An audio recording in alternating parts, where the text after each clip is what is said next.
कुछ लोग कागज लेकर आए हैं, कागज दिखाने को तैयार हैं। इधर आइए मैम, क्या नाम है आपका? अफरोज जी, क्या दिखाना चाहती हैं, क्या बताना चाहती हैं, क्या है आपके कागज में? ये है हमारे पास लीज के पेपर्स। क्या है इसमें? ये हमें 90 साल की लीज मिली थी। 90 साल की लीज मिली थी। आप दिखाएंगे कहाँ पर है? थोड़ा सा और आगे आ जाइए, हम दिखाना चाहेंगे अपने दर्शकों को। कौन से साल का है ये, कहाँ पर लिखा हुआ है डेट? 1927 का है। 1927 का है ये, मतलब आजादी के पहले का है? आजादी से पहले, ब्रिटिश पीरियड का। तब से आप लोग यहीं पर रह रहे हैं? तब से रह भी रहे हैं, मकान बनाने की परमिशन मिली है। देखिए नक्शा पास है हमारा। ये नक्शा भी पास करवाया गया है। दिखाइए नक्शे की तस्वीर। जब लीज मिली थी उस टाइम नक्शा पास करके मकान बनाया था। और इसके अलावा नगर पालिका परिषद, ये एक दूसरी भी तस्वीर आप लेकर आई हैं, उसके बारे में जानकारी दीजिए। ये कौन सा कागज है, ये जो नगर पालिका परिषद? ये लीज ट्रांसफर कराई जब हमारे वो एक्सपायर हो गए थे, जिनके नाम पे लीज थी, तो उनकी लड़की के नाम पे ट्रांसफर हुई है। ये मेरी मदर के नाम पर। तो आप ये कह रही हैं कि 1927 से जो कागज है वो आपके पास है, वो जमीन आपकी है, लेकिन रेलवे उस पर गैर जरूरी दावा कर रहा है? जी बिल्कुल। तो फिर आपको लगता है कि ये जो कागजात हैं वो देश की सर्वोच्च अदालत में आप लोगों के हक में फैसला दिलवाएंगे? बिल्कुल बिल्कुल, हमें पूरी उम्मीद है कि सुप्रीम कोर्ट से हमें राहत मिलेगी और हम इसमें जरूर जीतेंगे, क्योंकि हमारे पास लीज पे है, क्योंकि हम इनक्रोचर नहीं है। एक बार फिर से मैं चाहूंगी जरा वो दिखाए, वो तस्वीर दिखाइए आप, जिसमें आप बता रही हैं 1927 में कहाँ लिखा हुआ है जो कागजात लेकर आप आई हैं, अगर उसके बारे में जानकारी दे पाए आप। लिटर लिखा है। ठीक है, कोई नहीं, आप इसको देख लीजिए। यहाँ पर कुछ पेपर लेकर ये आई हुई हैं और इनका ये कहना है 1927 के ये तमाम कागजात हैं और इसके आधार पर इनका ये दावा है कि दरअसल जमीन इनकी है, लेकिन गलत तरीके से रेलवे की ओर से दावा किया जा रहा है। और यकीनन आपने क्या नाम बताया अपना? मेरा नाम अफरोज जहां है। मेरे अफरोज जहां का जो दावा है, उनका ये कहना है 1927 के पेपर उनके पास हैं। ऐसे में बड़ा सवाल पूछा जाएगा कि इतने सालों से सरकार ने इस ओर ध्यान क्यों नहीं दिया, और इतने बरसों से जिसके पास कागज है वो फिर अपनी जमीन छोड़कर क्यों और कैसे जाएंगे? इसी सवाल का जवाब देने के लिए सुरेश जोशी जी, सबसे पहले आपके पास आते हुए, क्योंकि भारतीय जनता पार्टी को लेकर बड़े सारे सवाल भी हैं, तो आज झटका लगा है आप लोगों को सुप्रीम कोर्ट से। सुप्रीम कोर्ट ने तो स्टे ऑर्डर दे दिया और कह दिया कि एक हफ्ते के अंदर अंदर ये जो 50,000 लोगों को यहाँ से हटाने की कोशिश की जा रही है, ये अमानवीय है, ये ठीक नहीं है।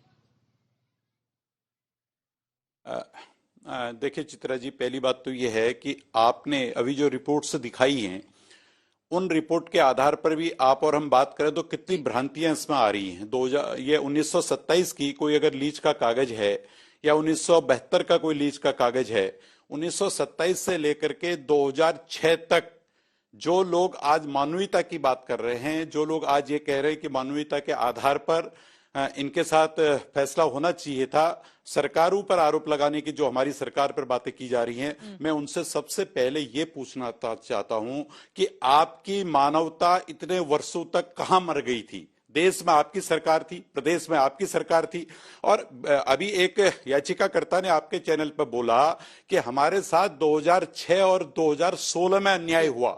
2006 में प्रदेश के अंदर माननीय नारायण दत्त तिवारी जी और हरीश रावत जी सरकार को चला रहे थे और 2016 में स्वयं हरीश रावत जी सरकार के मुखिया थे। आज वो भारतीय जनता पार्टी पर आरोप लगा रहे हैं। यानी एक वोट की राजनीति के लिए इस तरह के प्रपंच यहां पर बनाए जा रहे हैं। और दूसरा विषय क्या है कि माननीय न्यायालय ने अगर आदेश दिया है, अगर आपके पास कागज हैं तो न्यायालय के विद्वान जजों ने क्या आपके कागज नहीं देखे?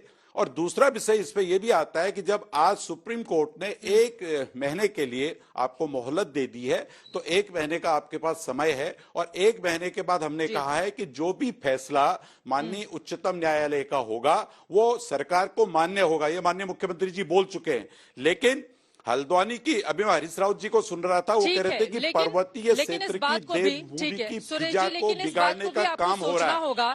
यहाँ पर 1-2 परिवार या 10 जिंदगियों का सवाल नहीं है, 50,000 एक बहुत बड़ी आबादी है।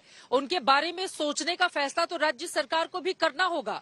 7 दिनों के भीतर इस तरह का ऑर्डर आ जाएगा तो यहाँ पर बेचैनी होगी ही होगी और सरकार से सवाल पूछे जाएंगे, क्योंकि मौजूदा वक्त में आप सिंहासन पर विराजमान है। मैं जल्दी से मैम आपसे ये जानना चाहूंगी, आप इधर आइए, ये 29 एकड़ में है या फिर 78 एकड़ में है? ये आपकी जमीन किस में आ रही है? ये 29 एकड़ में हमारी जमीन नहीं आएगी। ये 29 एकड़ में नहीं आएगी, ये 78 एकड़ में है जिसमें रेलवे एकड़ में भी आती है, हमें तो पता नहीं कितनी है। तो हमारा 550 फीट रेलवे लाइन जो चलती है उससे 550 फीट से भी ज्यादा दूर है हमारा मकान। लेकिन ये आपका 29 एकड़ वाला नहीं, ये 78 एकड़ में शामिल कर लिया गया है। 71 में क्या होगा, अब हमने एकड़ तो हमने नापा नहीं है कितना है फिलहाल, लेकिन ये 29 वाले में हाँ नहीं है। 550 स्क्वायर फीट से भी ज्यादा दूरी पर है हमारा मकान रेलवे लाइन से। देखिए यहाँ पर भी एक जो कंफ्यूजन की स्थिति है, कुछ और लोग आगे हैं, कागज देकर आ जाइए, आप भी आ जाइए। देखिए यहाँ पर 29 एकड़ की जो वास्तविक जमीन है, लेकिन अब रेलवे की ओर से उसका विस्तार 78 एकड़ तक कर दिया गया है। और 78 एकड़ में ये जो 50,000 लोग रहते हैं, इनको लेकर अपनी अलग तरह की समस्याएं हैं। इसी वजह से सवाल पूछे जा रहे हैं कि कागजात जब हैं तो उसको लेकर रेलवे दावा कैसे कर सकता है। ये जल्दी आइए, जल्दी आइए। क्या नाम है आपका? मेरा नाम राजा है, वसीम रजा। वसीम रजा, क्या लेकर आए हैं आप, बताइए। ये 1923 का एक मैप है मेरे पास, जो कि मेरे नाना ने इसका पूरा केस 1923 का ये मैप है हल्द्वानी का। जी जी। तो ये मेरे नाना जी ने इलाहाबाद हाई कोर्ट से लड़ा था, सुप्रीम कोर्ट से। और उसके बाद ये जो नक्शा है पूरा, ये जो पटरी दिखा रहे हैं कि ये वो पटरी है जो चलती हुई पटरी है। ये जो पटरी हम देख रहे हैं ऊपर की तरफ है और एक नीचे की तरफ है, ये दोनों चलती हुई। जो नीचे वाली है ये दान सिंह मालदार जी वाली पटरी है।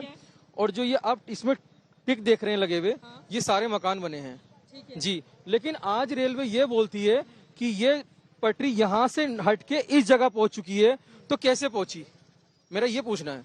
तो रेलवे ने अपना कोई एविडेंस ही पेश नहीं किया और बिना कच्ची कार्रवाई के उन्होंने इतनी बड़ी बस्ती को हटाने का निर्णय लिया है। ये 1923 से 1924 का ये जो नक्शा है वो आपके नाना जी जी जी जी जी जी। आपको आपका ये कहना है रेलवे का ये नक्शा है, लेकिन आपका ये कहना है कि इसके आधार पर आप लोगों की जो डिमांड होगी वो सुप्रीम कोर्ट में ज्यादा मजबूत होगी, रेलवे के दावे खारिज हो जाएंगे। जी हाँ आप बिल्कुल। कुछ और कागजात लेकर आए हैं, इसके बारे में जानकारी दीजिए, क्या है पेपर। और आपकी जो जमीन है वो 29 एकड़ में आ रही है या फिर 78 एकड़ में आ रही है? नहीं, रेलवे की ना तो 29 एकड़ है ना 78 एकड़ है। रेलवे की यहाँ कोई भूमि नहीं है। 29 एकड़ को लेकर तो पहले सवाल थे ना कि 29 एकड़ की जमीन पर जो अतिक्रमण है उसको हटाना पड़ेगा, लेकिन अब 78 एकड़ को लेकर सबसे पहले रेलवे ने कहा कि हमारी जमीन जो है 29 एकड़ है। उसके बाद रेलवे अपना दूसरा पक्ष रखती है कि हमारी जमीन 78 एकड़ है। उसके बाद कल का उन्होंने पक्ष रखा कि हमारी जमीन जो है वो 82.5 एकड़ है। तो इसका मतलब उनकी जमीन जो है रातों रात बढ़ती चली जा रही है। वो तो इस तरीके से हो रहा है जैसे छोटा बच्चा बड़ा होता चला जाता है, तो इस तरीके से क्या उनकी जमीन भी पैदा हो रही है? ये क्या सिस्टम है? रेलवे की ओर से अतिक्रमण की जो बात कही जा रही है आप कह रहे हैं गलत है, क्या कागजात हैं जल्दी से ये जजमेंट मेरे पास है। ये उधर कैमरे की तरफ दिखाइए, कैमरे की तरफ। ये बरेली का जजमेंट मेरे पास है, ये आपके सामने है। दूसरी चीज मैं दिखाना चाहूंगा, ये बरेली के उस जजमेंट में क्या है, इनकी मदद कर दीजिए कुछ लोग। हाँ, ठीक है। बरेली जजमेंट ने इसको पूरा हमें फाइनल दे दिया था कि ये जमीन पूरी तरीके से बनमुलपुरा निवासियों की है। ये 1966 का है। 1966 का है, 11/11/1966 यहाँ पर डेट लिखी हुई है। और इसमें क्या है, विस्तार से बताएं जरा इसके बारे में। इसमें पूरा का पूरा जो केस था वो देखा गया था, और केस देखने के बाद उन्होंने इसकी पैरवी करी, अपने वकील भी खड़े करे, हमारे वकील भी खड़े करे, और उसके बाद ये फाइनल हुआ था। इस फैसले में क्या है? इस फैसले में यही है कि ये जमीन रेलवे की नहीं हमारी है। लेकिन अब आपकी जमीन पर रेलवे की ओर से फिर से दावा किया है। यानी कि 1966 में आपके हक में फैसला आ चुका है, लेकिन अब रेलवे के फिर से दावे हैं। रेलवे का यही सिस्टम है। रेलवे का यही सिस्टम है। आज के टाइम में भारत के अंदर रेलवे सबसे ज्यादा पैसे वाला डिपार्टमेंट है। वो क्यों है? गरीबों की जमीन ले लेके है। जहां उन्होंने देखा गरीब बस रहे हैं, वहां उन्होंने जमीन अपनी लेना चालू कर दी। लेकिन ये भी तो सच्चाई है ना कि रेलवे की जमीन के आसपास ही आसानी से अतिक्रमण भी होता है। नहीं, रेलवे की जमीन है। रेलवे की बहुत बड़ी आबादी रेलवे की जमीन पर अतिक्रमण करके बैठी हुई है, ये एक सच्चाई है। नहीं, रेलवे की जमीन है, मैं ये नहीं कह रहा हूँ नहीं है, लेकिन रेलवे की जमीन कहाँ है? वन विभाग में, जो कि गोला में बाढ़ आने की वजह से बह चुकी है। रेलवे की जमीन ये नहीं है। रेलवे तो अब इन गरीबों की, हम लोगों की जगह पे कब्जे करने पे। आप 1966 का ये लेकर आए हैं जजमेंट, और इनका ये कहना है, ये तमाम कागजात के साथ देखिए ये यहाँ पर पहुंचे हुए हैं, और इनका ये कहना है कि पहले भी मामला न्यायालय में गया था, लेकिन फैसला इनके पक्ष में आया था, लेकिन नए सिरे से एक बार फिर से ये जो कोशिशें शुरू की गई हैं, वो कोशिशें इन लोगों को परेशान करने के इरादे से शुरू की गई हैं।